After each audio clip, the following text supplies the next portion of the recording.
نماز میں صرف فرض پڑھے اور سنتیں نہ پڑھے، اس کا عمومی مفہوم تو یہ بنتا ہے کہ جیسے فجر کی نماز میں اس نے 2 فرض پڑھے لیکن 2 سنتیں چھوڑ دی،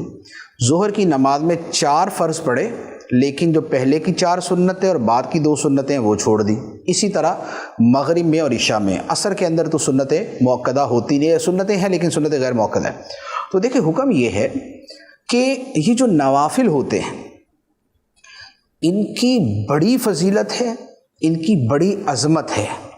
اور قیامت کے دن اگر بندے کے فرضوں میں کچھ کمی رہ جائے گی، جیسے بھولے سے کسی آدمی نے بے وضو نماز پڑھ لی تھی، اس کو نہیں پتہ چلا، یا ناقص انداز کے اندر اس نے فرض پڑھے تھے، تو اللہ تعالیٰ ان سنتوں اور نوافل کے ذریعے اس کے فرضوں کی کمی پوری فرمائے گا۔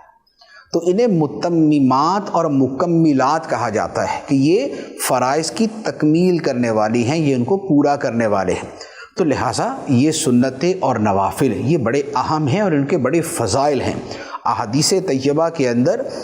یہ جیسے مثال کے طور پہ فجر کی سنتیں،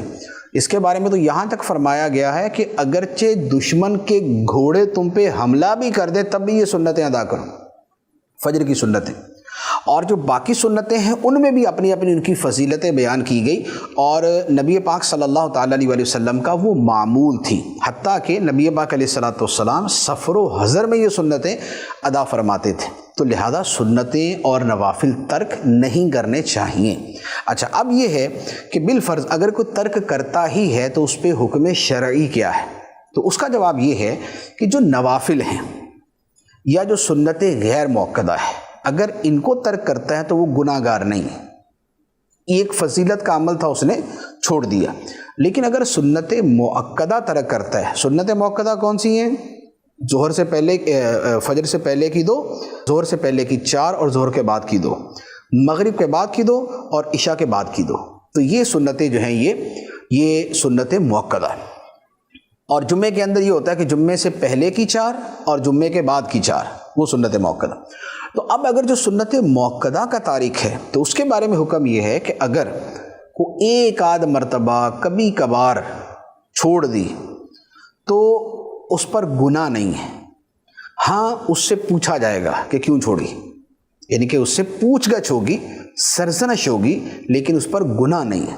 لیکن اگر سنت مؤکدہ کے ترک کی عادت بنا لے کہ بار بار چھوڑتا ہے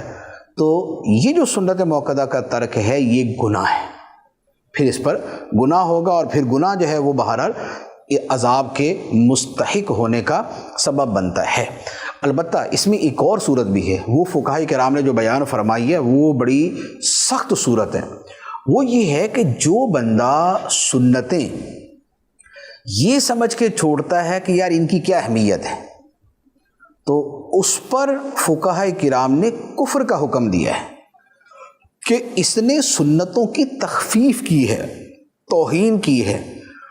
انہیں معمولی اور ہلکا سا سمجھا ہے، تو اس پر بڑا سخت حکم ہے۔